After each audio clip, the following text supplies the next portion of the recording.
नमस्कार, तुम्हा सगळ्यांचं सर्च इंग्लिश अकॅडमी ह्या युट्यूब चॅनलवर स्वागत. आज सेशनमध्ये आपण इंग्रजीचे शब्द आपण पाहणार आहोत. पण ते शब्द कसे आहेत बघा. जेवण, पहिलं मराठीमध्ये जेवण, जेवणाची वेळ, जेवण करणे, जेवायला बसणे, दुपारचे जेवण, संध्याकाळी घेतले जाणारे जेवण, म्हणजे जेवणाच्या रिलेटेड जे शब्द आहेत मराठीमध्ये आणि त्याला इंग्रजीत काय म्हणतात, हे असे आपण शब्द आज या सेशनमध्ये पाहणार आहोत. बघा, तुम्ही नवीन असाल चॅनलवर तर पहिला ह्या चॅनलला सबस्क्राईब करा.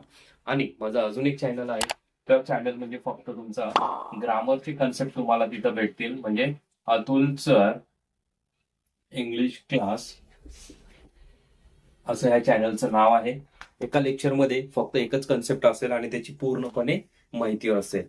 बघा, जसं ह्या चॅनलला सबस्क्राईब केलं तसं ह्यालाही करून घ्या.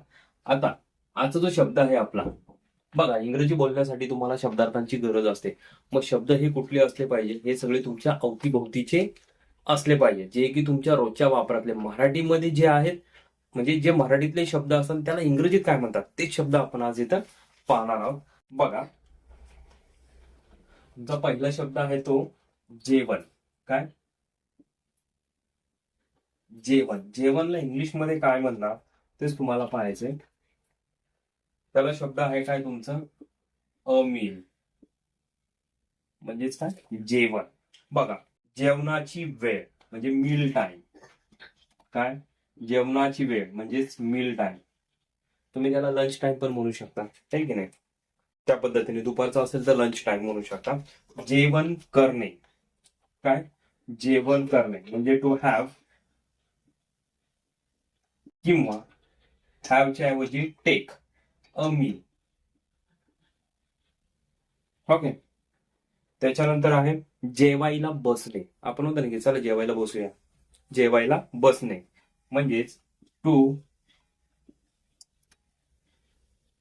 Seat down to eat. म्हणजेच काय, जेवायला बसणे. नंतर आहे दुपारचे जेवण. काय? दुपारचे जेवण म्हणजे दुपारी जे तुम्ही जेवण करता त्याला तुम्ही काय म्हणणार, लंच. त्याच्यानंतर आहे दिवसाचे शेवटचे जेवण, सॉरी, संध्याकाळी घेतले जाणारे जेवण म्हणजे संध्याकाळी म्हणजे डिनर. त्याला आपण काय म्हणणार, डिनर. आणि दिवसाच्या शेवटचे जेवण म्हणजे रात्रीचं, त्याला सुपर म्हणतात. काय? सुपर. ओके. नंतर जेवणानंतर उरलेले अन्न. काय? जेवण म्हणजे आपण जे जेवण झाल्यानंतर जे उरलेलं अन्न आहे त्याला काय म्हणतात, लेफ्ट ओव्हर्स. काय? Left overs. त्याच्यानंतर आहे जेवणे, फक्त जेवणे, टू ईट किंवा टू डाईन. टू ईट किंवा टू डाईन. बघा, काही ठिकाणी तुम्हाला हॉटेल्समध्ये बोर्ड लावलेले असतात, तुम्ही डाईन इन करू शकता, म्हणजे इथं तुम्ही टेबलवर येऊन जेवण करू शकता किंवा टेक अवे पण तुम्ही करू शकता. काय लक्षात. त्याच्यानंतरच आहे हे बघा, हे झालं तुमचं जेवणाच्या रिलेटेडचे शब्द.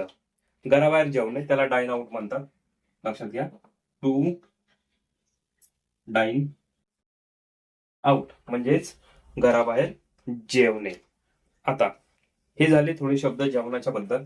आता दुसरे शब्द हे लिहून घ्या आणि पाठ करा आणि यूज करा तुमच्या दैनंदिन जीवनामध्ये, तरच तुम्हाला हे शब्द लक्षात राहतील, अन्यथा तुम्ही विसरून जा. कारण की कुठलीही गोष्ट ही सरावाशिवाय तुम्ही परफेक्ट होऊ शकत नाही. बघा, ह्याच्यानंतरचा शब्द आहे तुमचा जेव्हा. काय? जेव्हा. त्याला इंग्रजीत काय म्हणणार, त्यासाठी आहे तुम्हाला दोन शब्द आहेत. पहिला आहे वेन आणि दुसरा आहे वाईल. बघा, जेव्हाही, मराठी लिहून देतो मग लक्षात येईल. जेव्हाही, त्यासाठी तुम्ही काय वापरणार, पहिला आहे वेन एव्हर किंवा ॲज अँड वेन. त्याच्यानंतर आहे जेव्हा कधी. काय? जेव्हा कधी म्हणजेच व्हेनेवर. काय?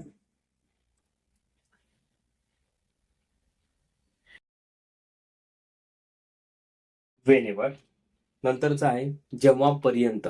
काय? जेव्हापर्यंत म्हणजे as long as. As long as. जेव्हा जेव्हा किंवा जेव्हा केव्हा, त्यासाठी पण तुम्हाला काय वापरायचंय? व्हेनेवर्स.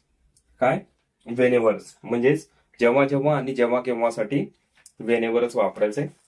त्याच्यानंतरच आहे जेव्हाचे तेव्हा. काय? जेव्हाचे तेव्हा. त्यासाठी बघा, जेव्हाचे तेव्हा म्हणलं तर देअर अँड देन. नंतर आहे ऑन द स्पॉट. त्याच्यानंतर आहे at the same time.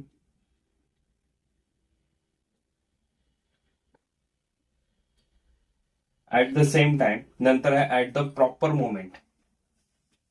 At the proper moment म्हणजेच जेव्हाचे तेव्हा. आता त्याच्यानंतरचा शब्द आहे मराठीतला जो, जी, जे. जो, जी, जी आणि ज्या. यासाठी तुम्ही इंग्लिशमध्ये काय वापरणार?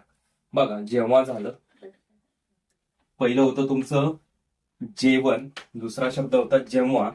आता आहे तुमचा काय?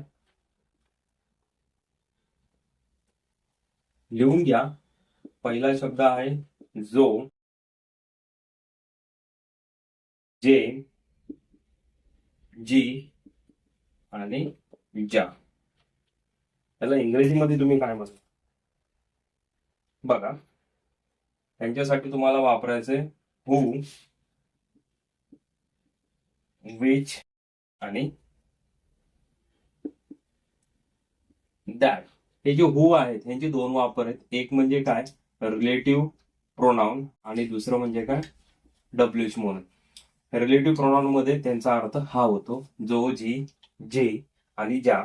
आणि डब्ल्यूएच मध्ये याचा अर्थ होतो कोण? कशाचा? हू आणि विच. लक्षात घ्या, दोन वापर आहेत त्यांचे. एक रिलेटिव्ह प्रोनाउन म्हणजे संबंधदर्शक सर्वनाम म्हणून त्यांचा हा अर्थ होतो. हा लक्षात. त्याच्यानंतर बघा, जो, जो म्हणजे आपण बघा ना, जो कोणी येईल त्याला हे पहिलं बक्षीस मिळेल. म्हणजे हू एव्हर कम फर्स्ट त्यांना हे बक्षीस भेटेल. हू एव्हर. त्याच्यानंतर आहे जो, तो म्हणजे एव्हरीवन.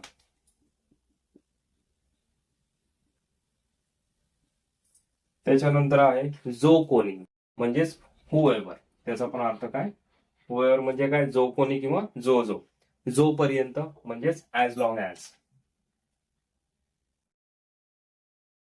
As long as. त्याचा बघा अजून एक अर्थ होता जेव्हापर्यंत म्हणजेच ॲज लॉंग ॲज. आणि जोपर्यंत म्हणलं तरी पण ॲज लॉंग ॲज. बघा, आज आपण याच्यामध्ये एवढे शब्द पाहिले: जेवण, जेव्हा आणि जो, जी आणि ज्या. बघा, ह्याच्यामध्ये काय तुमचे डाऊट्स असतील तर कमेंट बॉक्समध्ये कमेंट करा. आणि जर इथपर्यंत तुम्ही लेक्चर हे पाहिलं असेल तर तुमच्या फ्रेंड सर्कलमध्ये तुम्ही ही माहिती शेअर करा. आणि पुढील सेशनमध्ये आपण असंच एखादं कन्सेप्ट घेऊन येऊ. तोपर्यंत जय हिंद, जय महाराष्ट्र.